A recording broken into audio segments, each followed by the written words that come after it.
이번엔 글로벌 특파원 리포트 시간입니다. 중국 현지의 생생한 분위기, 강현우 베이징 특파원과 알아보겠습니다.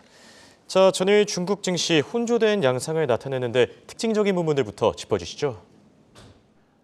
어제 중국 본토 증시는 미국 금리 인상과 경제지표 악화 등의 악재와 공산당 지도부가 경기 부양책을 내놓을 것이란 기대가 엇갈리면서 혼조세로 마감했습니다. 상하이 종합지수는 0.25% 내린 반면 선전 성분지수는 0.32% 올랐습니다. 홍콩은 금리를 미국과 같은 수준으로 유지하기 때문에 미국의 영향을 더 많이 받았고요. 항생지수는 1% 이상 하락했습니다. 홍콩 증시를 통한 외국인 자금의 본토 주식 거래인 북향자금은 어제 49억 위안 매수 우위를 보이면서 2거래일 연속 순매수를 이어갔습니다. 본토 투자자의 홍콩 주식 거래인 남향자금은 그제 순매도에서 어제는 순매수로 돌아섰습니다. 본토 증시 시가총액 상위 종목들 중에선 배터리 대장주 CATL이 5%대 급등했습니다. 업종별로는 자동차와 반도체가 강세를 보였고요.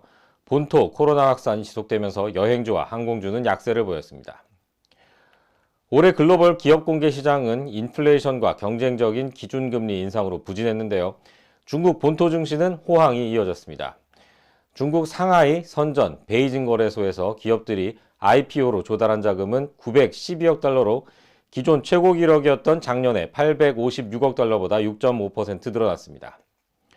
중국은 올해 전 세계 증시에서 진행한 IPO 조달 자금에서 비중 46%를 차지해 미국을 4배 차이로 앞섰습니다. 중국의 비중은 작년 13%에서 크게 뛰었는데요. 그만큼 세계 IPO가 부진했다는 얘기입니다. 10억 달러 이상의 대형 IPO도 중국이 9건으로 가장 많았습니다. 홍콩이 3건, 뉴욕이 2건, 독일이 1건으로 그 뒤를 이었습니다. 중국 부동산 침체로 시중 자금이 증시로 이동한 게 중국 IPO 시장 활성화 요인으로 꼽힙니다. 중국 기업의 미국 상장이 까다로워진 것도 이유로 제시됩니다. 이런 흐름은 내년에도 지속될 전망입니다. 네, 여기 중국의 소매 판매 지표가 상당히 부진하게 발표됐습니다. 무려 6% 가까이 감소했는데 지금 중국 쪽 상황, 현지 상황은 어떤지, 그리고 앞으로의 전망까지도 종합적으로 전해주시죠. 네, 중국 국가통계국에 따르면 11월 소매 판매 총액이 작년 같은 달보다 5.9% 줄었습니다. 시장 예상치인 마이너스 3.7%를 크게 밑돌았습니다. 소매 판매는 백화점, 편의점 같은 다양한 유형의 소매점 판매액의 합계로 내수 경기를 보여주는 지표입니다. 중국의 월간 소매 판매 증가율은 지난 3월에서 5월 상하이 봉쇄 당시 마이너스로 떨어졌다가 9월까지는 증가세를 유지했습니다. 하지만 10월에 마이너스 0.5%로 떨어지더니 11월에는 감소 폭이 더 커졌습니다. 이런 결과는 11월에도 이어진 제로 코로나 방역 때문으로 분석됩니다. 중국 지도부는 11월과 12월 두 차례에 걸쳐서 방역 완화 정책을 내놨습니다. 하지만 지난달에는 감염자가 급증하자 지방정부들이 중앙의 지침과 달리 통제를 더 강화했습니다. 또 이달 들어선 대부분의 통제가 사라지면서 감염이 더 확산했습니다. 이에 시민들이 외출을 자제하고 기업들은 재택근무를 유지하고 있습니다.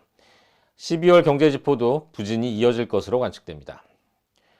월간 국내 총생산격인 산업생산 증가율도 지난달 2.2%로 시장 예상치인 3.6%와 10월의 5%를 밑돌았습니다. 기업의 생산활동을 나타내는 산업생산 증가율은 10월과 11월 수출 증가율이 마이너스로 떨어지면서 동반 악화했습니다. 기업들의 경기 전망을 읽을 수 있는 고정자산 투자 증가율과 도시 실업률도 시장 예상치보다 나쁘게 나왔습니다. 경기 냉각이 이어지고 있지만 인민은행은 어제 정책금리인 1년 만기 중기 유동성 지원 창구 MLF 금리를 11월과 같은 연 2.75%로 결정했습니다. 이에 따라 오는 20일께 발표 예정인 12월 기준금리도 동결할 가능성이 커졌습니다. 미국이 기준금리를 계속 올리는 가운데 두 나라 간 금리 차이가 벌어지면 달러가 급속도로 유출될 수 있다는 우려가 중국이 금리 인하에 나서지 않는 이유로 풀이됩니다. 미국은 기준금리를 연 4.25에서 4.5%로 올렸습니다. 중국의 기준금리인 대출우대금리는 1년 만기가 연 3.65%, 5년 만기는 연 4.3%입니다. 지금까지 베이징에서 한국경제신문 강현우입니다. 고맙습니다.